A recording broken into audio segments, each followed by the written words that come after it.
But the one I've used is just that I've worked out with my dad wore glasses at 42.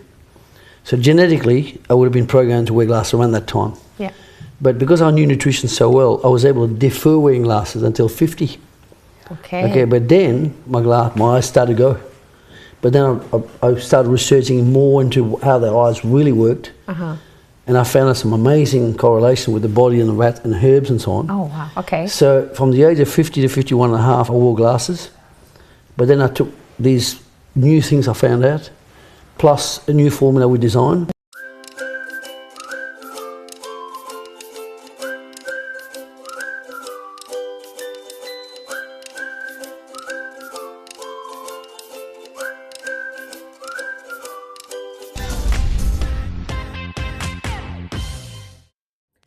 Hello, this is Chef Petrina. Welcome to my channel.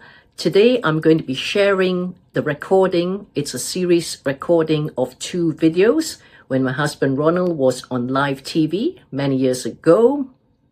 He shares the health benefits of eating certain ingredients or eating certain foods that will benefit your eyesight. So I hope you find the recordings useful. Do watch on and give me a thumbs up, like on this video, and also subscribe if you haven't already done so. Share it with your friends because this channel is all about healthier living, healthier cooking, and the way you can eat the delicious recipes and your preferred cuisine. However, making it healthier the way I am showing you too. And also how you can prepare it in a fraction of the time. Cooking doesn't need to take too long. It can be a wonderful, relaxing experience when you know how. So watch on and learn from the TV recording.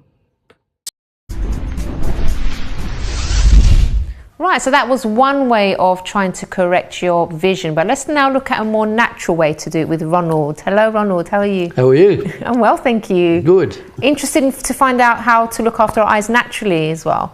What do you think? Yep, definitely. What I've been look, there's different methods, right? But the one I've used is just that I've worked out with my dad wore glasses at 42. So genetically, I would have been programmed to wear glasses around that time. Yeah. But because I knew nutrition so well, I was able to defer wearing glasses until 50. Okay, but then my eyes started to go.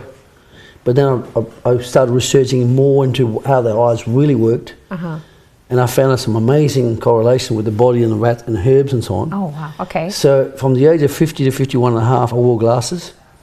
But then I took these new things I found out, plus a new formula we designed.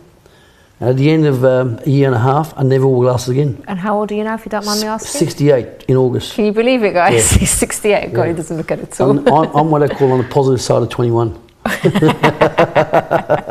You look amazing for that age, seriously. So let me share with you about. You see, when you look at the eyes, you've got to be very intelligent and realise the eyes are part of your whole body.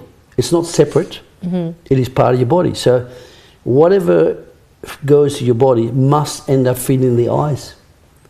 If they don't feed the eyes will suffer. Right? So what I've done is I've bought some interesting stuff. Okay. This is from my garden. Okay, so now for example, one of the first things you should do to get your eyes right is your magic ginger. Ginger, okay. This is what we call old ginger. Now every single day you've got to eat that much ginger. Really? That's a lot. Yeah, like I quote the thumb. Okay. So thumb size down to about here, every one of those, so basically about half of that per person. This is one of the most phenomenal blood cleansers you can ever get, the ginger. Now people who take this, their blood supply is really rich and it's clean and it's a very strong immune system builder. How would you eat it? Eat it raw or easy. You just, you set it there, you take this bit off, you slice it in slices. Yeah. And then you just can crush it or grate it or cut it sharp. Stick it in a salad? And stick in salad. Okay. But it's a bit hot that way. But what you can do is cook it with onion and ginger, or onion and garlic, like that, garlic. Okay. You know? And then it has flavour. And then you put on your fish, your chicken, and you stir that in. Yeah. It's absolutely delicious. I can do a fish dish with this. It'll blow your socks off. You know, that and shallots. Right? I was telling them earlier that they should really start a cookery book or something, because I'm quite interested in know. Yeah, well, we're definitely going to do that. Right? Now, so what happened, that's the first thing I recommend for the blood, so that feeds the eye. The second one is something that really fascinates me, because in the English garden, you got a secret that, you see that? That's called a dandelion, okay? Which is very common over here. Very common, right? Now, most people look at the TV, right, and what they see, spray this to death, spray it with whatever, right, and it kills the weeds. That is not a weed. That is your food for your eyes. Wow. Right? Now, so what happened is that this is edible. Now, the French, they discovered that, and the French call it Dandelion, D-E-N-T, and a new word D-E, and a new word L-I-O-N, Dandelion. See, tooth of the lion. Ah, okay. See, tooth of the lion, right? So but the English, they changed it to dandelion, right? So now this plant, there's a remarkable about this plant, is that's the flower for the plant, see? Now, so when you'll see the flower look like that, and you'll see the plant will have the flower, and then eventually it'll be into a bulb, and then it will just, seeds will go through. That's nature's way of propagating. If you kill that, you're stupid. Because this here is the way you make your blood clean. Wow, okay. Now, so you eat the flower as well? Absolutely. You can eat the flower, the stem, and the root system. Okay. Now, what's remarkable about this plant, you get a tomato plant, it's 6 foot high, the actual root system is only about that deep, that's all. So they don't get a lot of minerals. But you put this in the soil, the plant might be this big above the soil, but below the soil 3 foot deep. Oh wow, so it's getting all the minerals That's from right. the soil. The root system goes down way beyond and picks up selenium, molybdenum, zinc, and so on, which then enable you to feed the body and the eyes. Wow. You see that? So now what so is guys, don't spray. This is not a weed. This is something extremely good for you. Extremely good for you. Yeah, don't Now, throw it away. Now you gave me some of this the other day and added it in a salad. It was really nice. So there's milk in there. That milk is very good for your liver. Now, if you want good eyes, you've got to look after your liver. Why? Because every 4 minutes, your liver is designed to filter 5 to 6 litres of blood. Every 4 minutes. Imagine that. Day and night. It works. So the cleaner your liver, the cleaner your blood, the cleaner you drive the nutrition to your feet and your extremities, your skin and all. Right? So what we do, we eat about 8 of those leaves every day. Every day, right? And the flowers and all, right? Yeah. And then that way we pick up all the minerals. And those minerals are incredibly important. Just briefly. So most people have probably got that growing in their back garden. Absolutely. Yeah. There's one client of mine, he says to me, I hate them things. I hate them. Before I told him what it was. He said, I spray them every time. I said, you better fix your side. You need this. So now he lets it grow in his garden. Now, all his neighbours think he's nuts, but guess what? He's healthier. Yeah, definitely. Because he's eating this all the time, right? So you need to make it work, you need about 8 leaves. 8 like that. leaves, okay. Like that, and about 2 or 3 of those. Right. You can eat the flower, no problem. The whole plant's edible. Just to finish off, that one's edible, that's edible, and the root system's edible. Oh really? The roots as well? That's how I make dandelion coffee. Oh. 3 foot deep. Yeah. Interesting, isn't it? So you, instead of making coffee, leave the plants, leave the root system, feed the leaves. Eventually, when you've got plenty of plants, you can make the roots into coffee. Yeah. You get it? So that's one, okay? So now the other one is you need the sulfur family. Sulfur, right? Now sulfur family is this garlic. That's what I call young garlic. That's chives, right? Sulfur family is onions, garlic, onions, red onions, black onions, green onions, whatever, right? So the sulfur family is incredibly important for your blood. Now, so what people do, they buy this, and they throw this away. That purple, that's minerals, that's antioxidants. Right. So when you cook this, you chop it up, and you you eat that as well. So that is a very powerful sulfur compound. So when you cook that with that, and you put it on your chicken, it gives you a delicious flavour of the sulfur. And then this is young garlic. Really nice. This is young garlic. It's very delicious. Like young garlic. The old garlic is about 2 years old. The best garlic is 2 years old. This is probably about 6 months old. It's still okay, but 6 years old, it's the most potent garlic. Yeah. All right.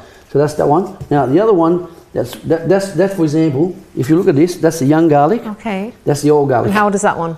Well, this one is 2 years old. Really? That's 2 years old. Yeah. That's when you look at it, you smell it. You smell that. Yeah. And you smell this one. Oh, that's more potent, isn't it? It's right. You see, because it's pretty fresh. You see, this one's dried up, but it's still okay. So the idea with the garlic, you do this, see? You do that. See that? Now, every day, you should eat about 4 of those. Really? Oh, God. Bit stinky? No, it's not. When you eat that, guess how you get rid of it? How? You eat parsley afterwards. Okay. Oh, that's cool. Yeah, you get as much as you want, then you eat parsley afterwards. Fresh flat leaf, or it doesn't matter which one? Doesn't matter. Curly? Okay. Parsley, all right.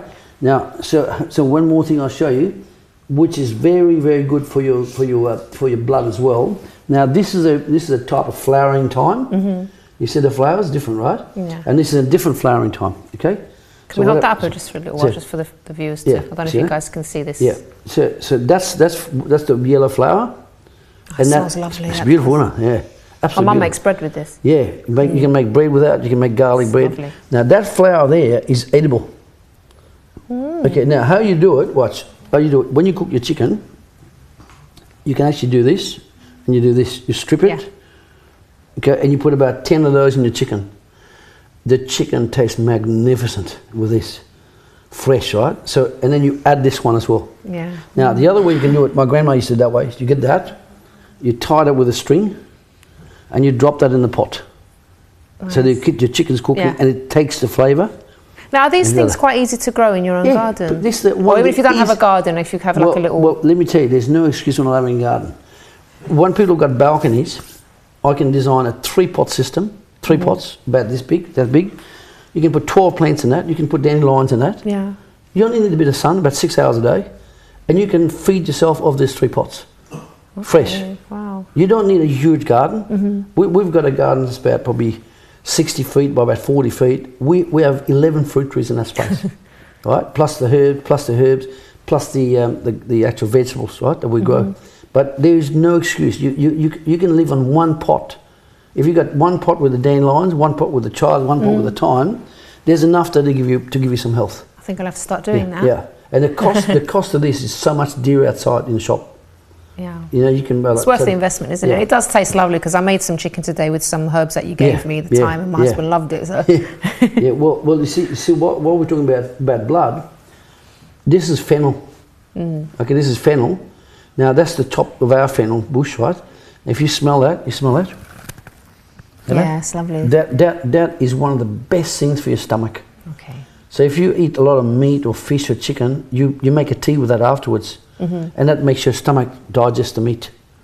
Like that. You can also cook the meat or cook the chicken, and then you cut this up, and you put it with the meat. Okay. And that helps the meat to digest, and it clears back. With herbs, because I heard someone saying that if you add them sort of too soon, it can lose some of the nutritional value. Should you only add them sort of after? Absolutely correct. Like towards the if end? You get something like this, like that, and the garlic, which is hard, then you can cook from the word go with that. Okay.